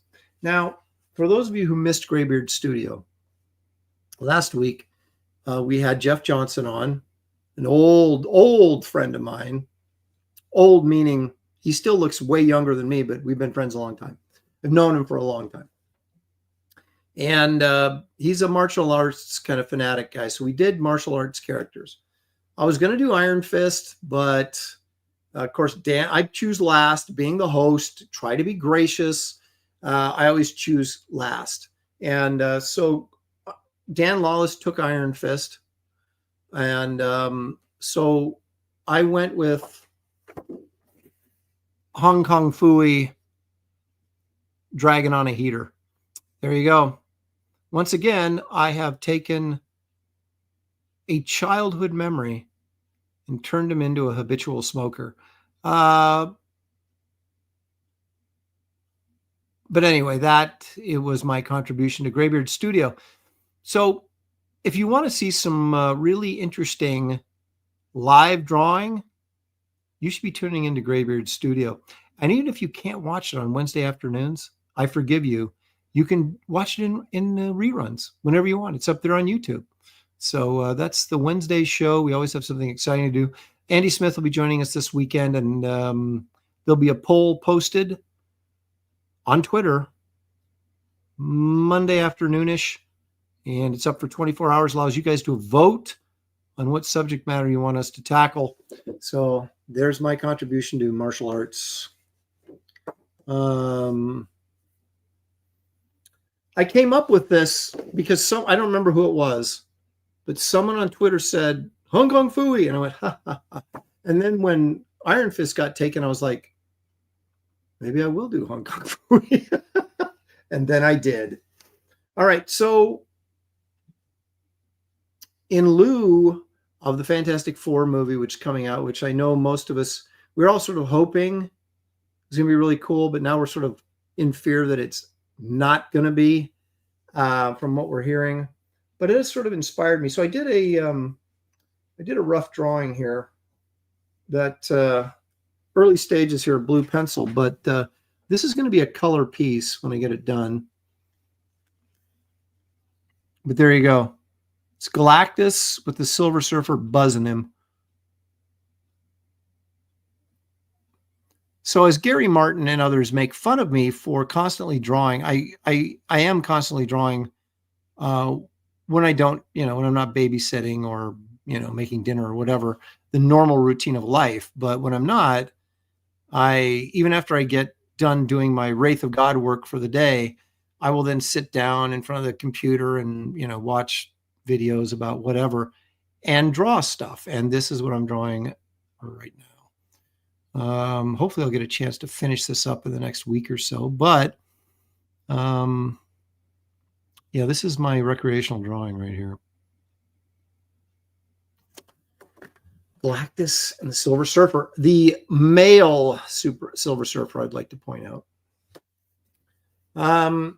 So I just finished up page 42 of Wraith of God. I'm working on page 43. It's right over there on my drafting table. I got a feeling we're going to be hitting 50 here before long. And then when you hit 50, there's only 14 more pages to go. So knocking on the door of completion of Wraith of God 3. So again, you guys, if you haven't backed yet, or you're considering it, or you're just like, I want to make sure this guy gets this done before I back, I understand all that.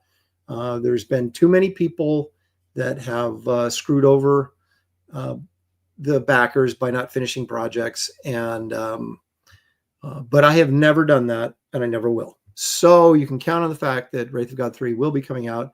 Hoping, if everything continues to go smoothly, that we will get this to the printer in August. And then hopefully get it turned around and out to you guys by September. So we shall see. But anyway, if you haven't, consider backing Wraith of God 3, Fear Hollow. You'll find a link in the description of this video for that. And Paul Taylor says, not only does he fulfill, he also fixes his mistakes. I do. And I do make mistakes, and it does cost me money, but you have no right to screw over your backers on any level. Even if it costs you money, you've got to make it right with that's just personal integrity. I'm sorry. And I'm not calling anybody out because everybody deals with different things, but you've got, if you're going to say you're going to do something, you got to do it, and you got to deliver the goods. So I try very hard to make sure that always happens. All right. Another thing that always happens is we always end up in the woods someplace searching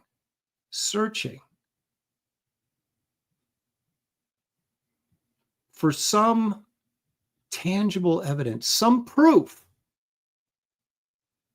that will let us all believe. And yet we're still looking.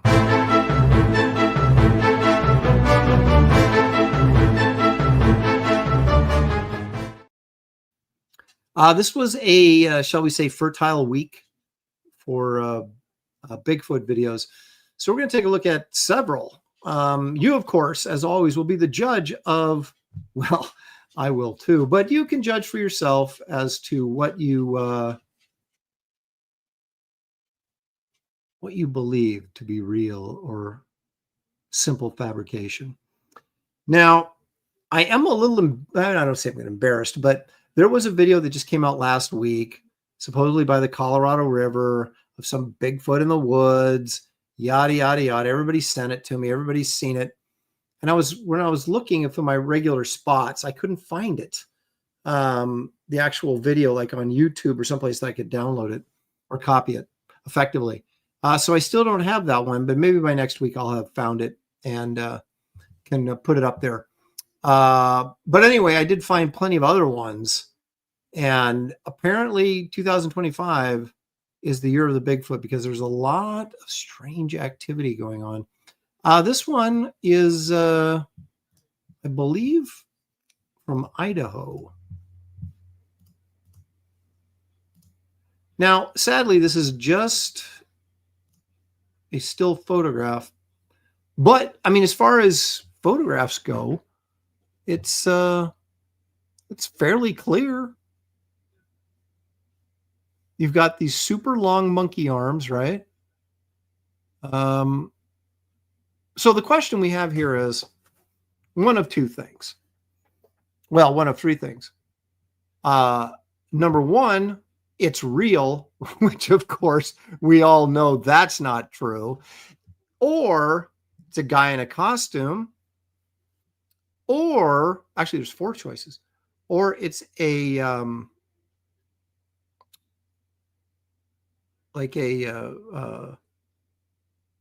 what am I trying to say? What are those things? A mannequin. You know, it's like something that someone built and put out there. And I'll tell you why I think that in a minute. Or it's just created digitally through AI or something and placed into this photograph. Okay, so here's the problem with this. Whoever got this photograph, okay, let's just say this is real. And this person's out, you're walking, and you see this walking, right? Why do we only have one photograph? If you had your phone out and we're taking, you'd have 1,000 photographs of this thing. And yet we just have one. Okay. So that's why I think this possibly could be like a dummy or something that they built and set up and took the photograph of, right? Also, a lot of people might have taken a video of this, especially this close and this clear. The other thing is, once again, if we look really close right here, we've got Planet of the Apes mask going on. That's Cornelius. That's our buddy Cornelius again. So I like the longer arms. It's like they sort of tried to make an effort to say, okay, this isn't a dude in a costume. I mean, it still could be theoretically a guy in a costume, but if it was a guy in a costume, you would think that they would get a movie of this, get some motion in here, rather than just a single shot. So that's why I think that it's either a doctored photograph, which is as likely as anything, because who's going to put all the work into making a Bigfoot puppet and put it out in the woods? But those are my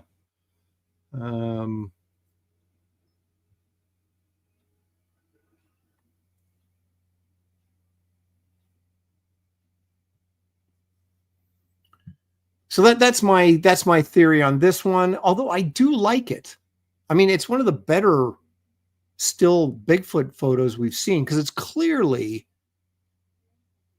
you know, made to look like it's not a guy in a costume just by the length of the arms here and everything. So I like the effort here, but because of the problematics with that we just discussed, I'm not thinking it's real. It could be just me though. What do you think?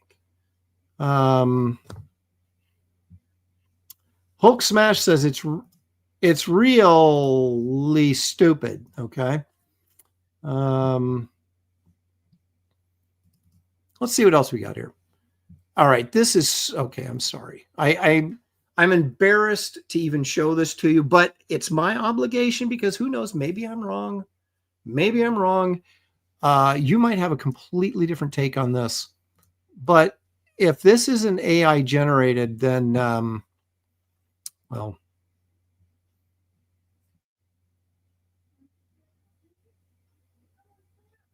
yeah. Yeah. I mean, do we really need to say anything else? I mean, there's good AI, there's obvious AI, And then there's the scary good AI. This to me is the obvious AI.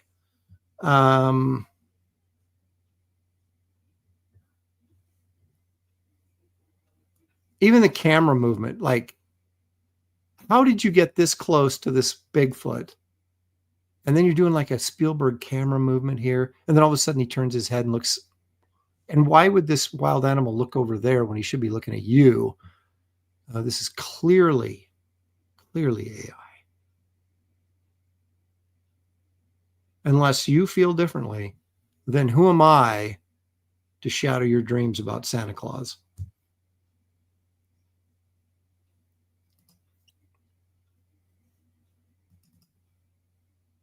Now this is more what we would expect. And I actually feel a little bit better about this one because it's nice and blurry, but it's a movie. So we get some movement here. Let's keep your eye on the screen here. And there he is.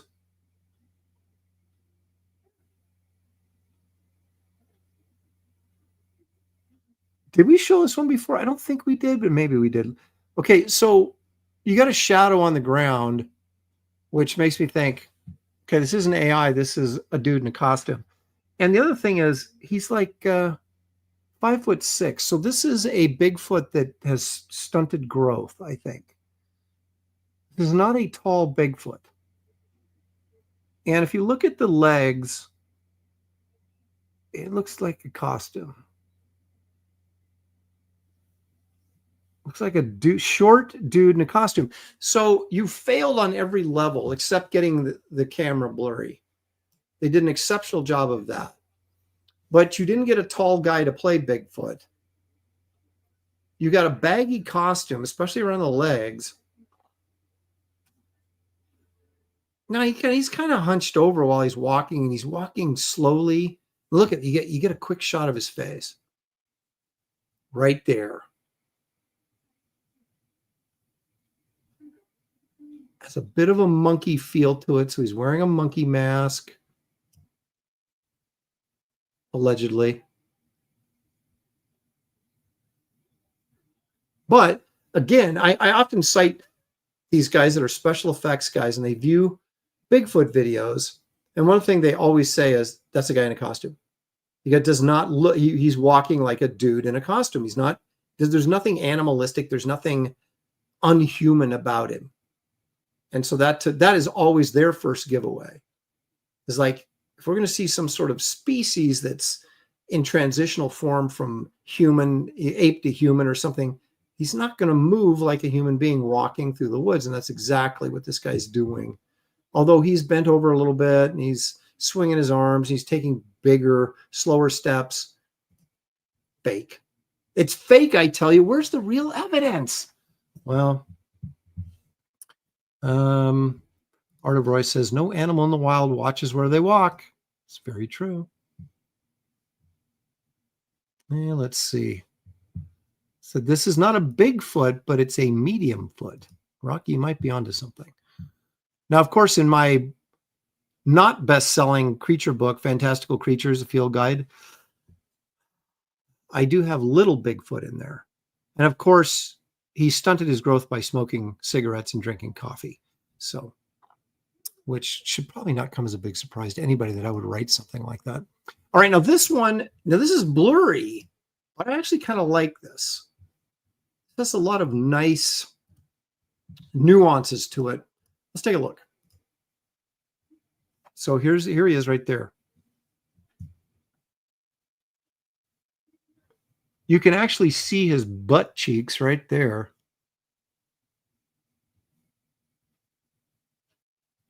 Now, this could just be a dude in a costume climbing up the snow, but it's pretty well staged. And of course, the fact that it's so blurry and shaky that you got to believe that it's fake, but that's like the telltale sign, right? But the movement, and actually the shot from the back, I think actually looks pretty good. Again, compared to what we're used to seeing. And then you'd ask yourself, why would a guy put on a costume out in the middle of the snow and do this? And of course, we now know in the modern age that people will do anything, even risk their lives to get social media clicks. So I don't find any of that really all that unusual anymore. But I do think, like, look at the big head on the, and I just kind of like the look of this, to be honest with you. I mean,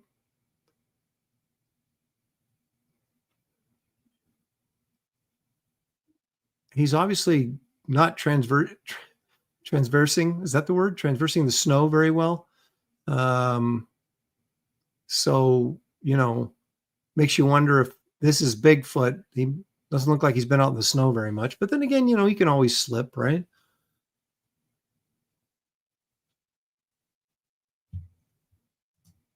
Thank you. Thank you. Traversing. That's what I was trying to say.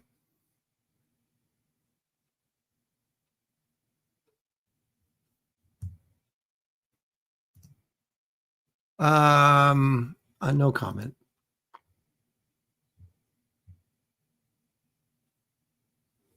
Here's Jerry dropping some truth bombs on us. Bipedal locomotion is not overly efficient or easy, which is why humans are the only animals that use it exclusively. I would expect a real Bigfoot to not be nearly as upright as a human being. I would agree. Paul Taylor says he's 6'4". I'm 6'2". So you are like Bigfoot to me, and I am like Bigfoot to many others. It's all relative.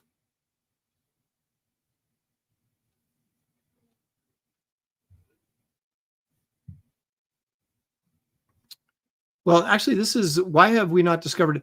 Now, when you say we, I don't know if you mean, you know, me and you, but people have discovered what they're claiming as Bigfoot turds in the woods. But I mean, you know, the old saying, does a bear crap in the woods?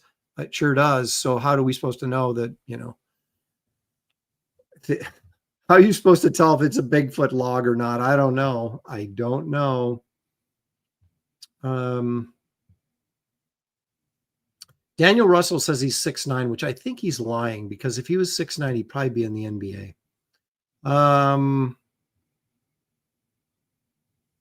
Marcus Killer, I don't know. He says, you think Bigfoot could walk in the snow? You would think he'd be used to it. This guy seems like he's struggling. Now, Dale A's got my back here. He says, seems pretty realistic. I do think it's a pretty good video, though. Certainly not enough to convince me, but compared to what we've been looking at, this is like, you're getting an A in my class for this.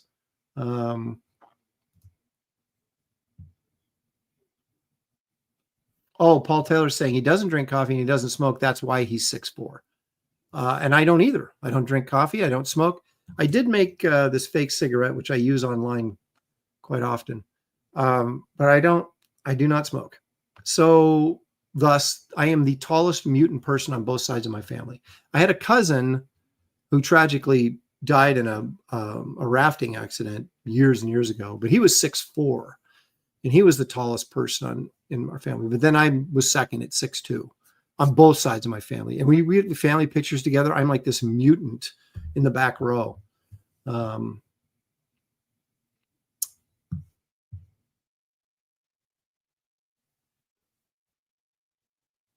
Cliff says he's 6'3", so we got some height here. Daniel Russell says he's also fat and old. So you're seriously, Daniel, you're 6'9". Are you kidding me? Did you ever play football or basketball at that height? Just curious.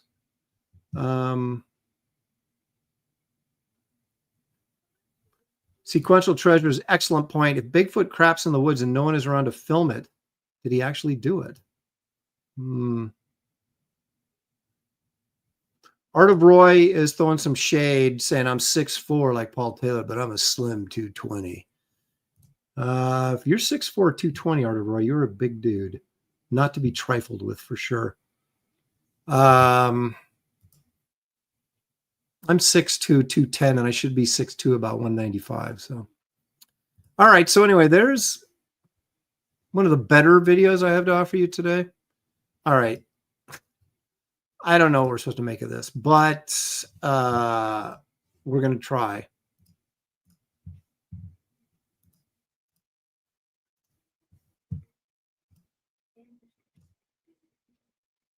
Okay, so we have a what do you call them? Fly thing with a camera on it. You know what I'm talking about. The fly things with the camera. What are you? What? Okay, this is what we call Bigfoot booking. I mean, he's moving.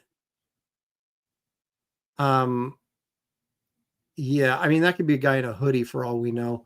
But allegedly, this is, thank you, drone footage of Paul Taylor. And it looks like it's like heat sensitive footage or whatever.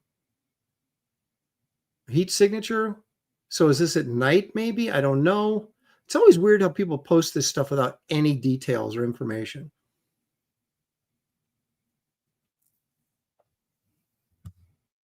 I'm not sure what that black outline around the figure is either. Is that just some sort of effect from the camera, or is that supposed to be fur? But look at him, that's a dude walking. It's clearly a dude walking.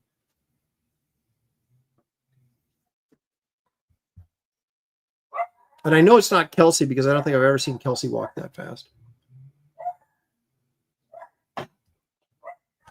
My dog's letting you all know he's here. I apologize.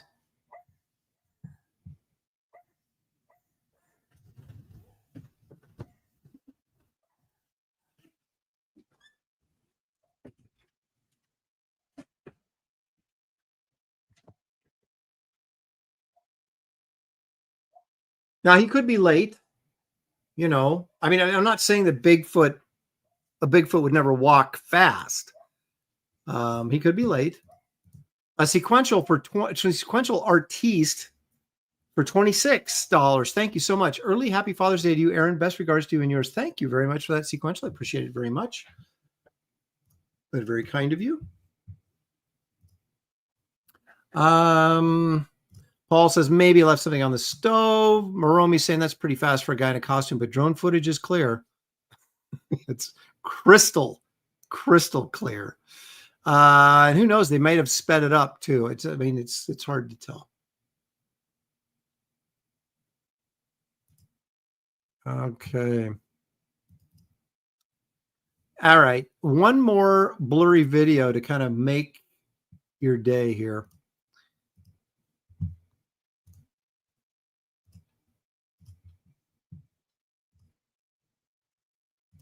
Let's see what we got here. Okay, so here's Bigfoot back here, as you can see. Okay, there's his head. He's standing up. See his arms. And he turns, walks away. And then we have a camera accident.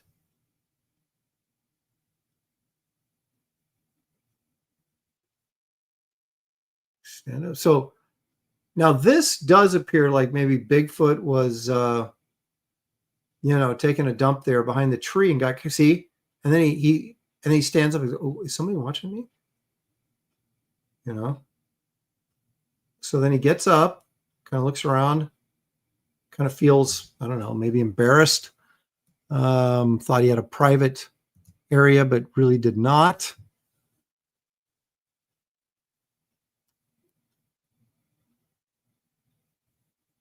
Here's my thing.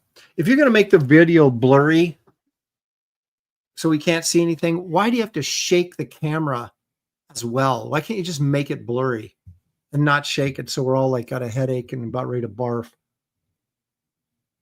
Let's take a look here. Okay, so he's standing up here. Okay, so you see his head and shoulders right there, and obviously his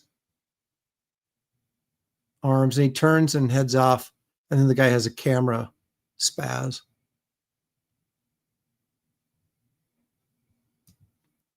So, okay, so he's like sitting down or squatting here, turns and starts to get up.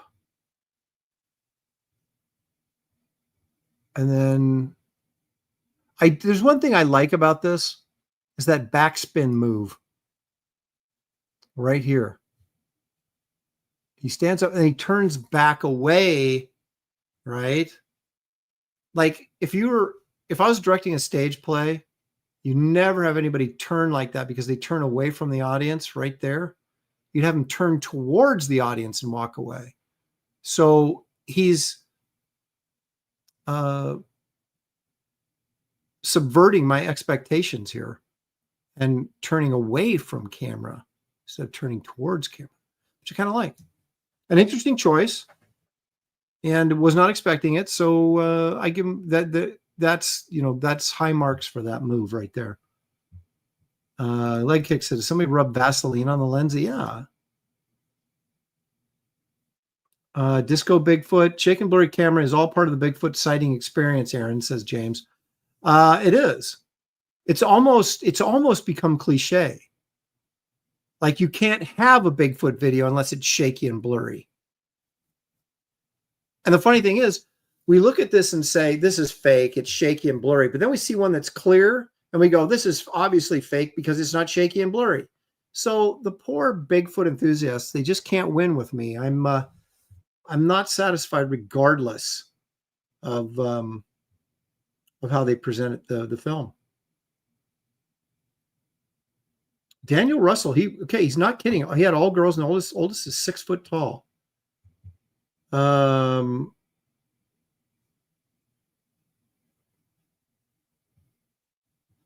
Stippling says, no, we all know Bigfoot is in better shape than Kelsey. Well, we know Kelsey smokes, and we don't know if Bigfoot does. So it may be, in fact, true that Bigfoot is in better shape than Kelsey is. Art of Roy says, when you zoom in any movement, that is true. On your lens camera, any shaky movement at all is horrific.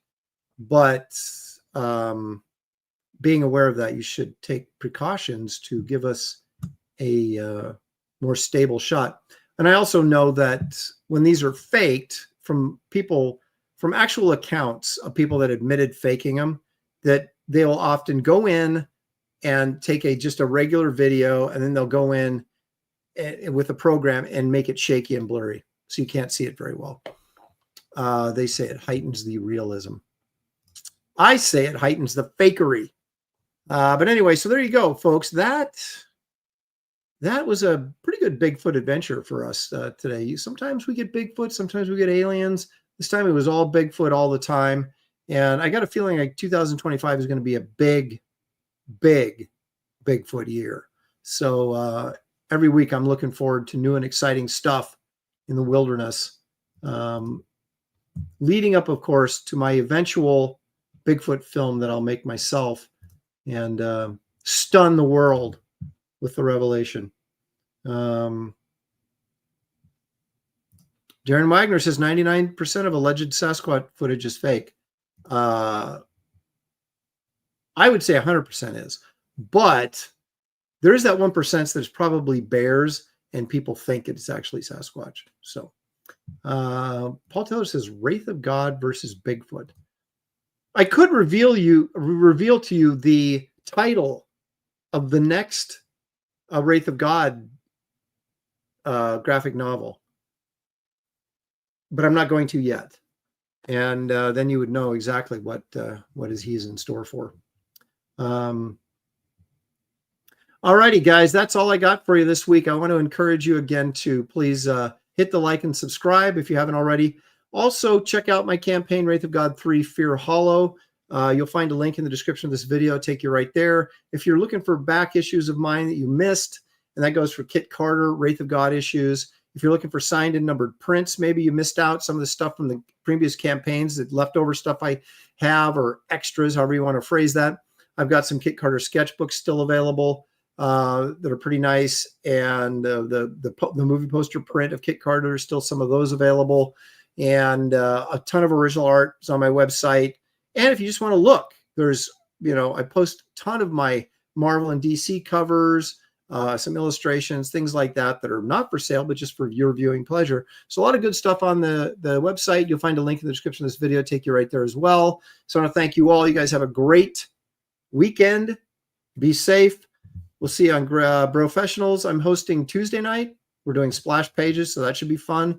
Wednesday night, Wednesday afternoon, Andy Smith joins us for Graybeard Studios. And then we'll be right back here on Father's Day, I think, for Aaron Live. So thank you, everybody, and we'll see you next time.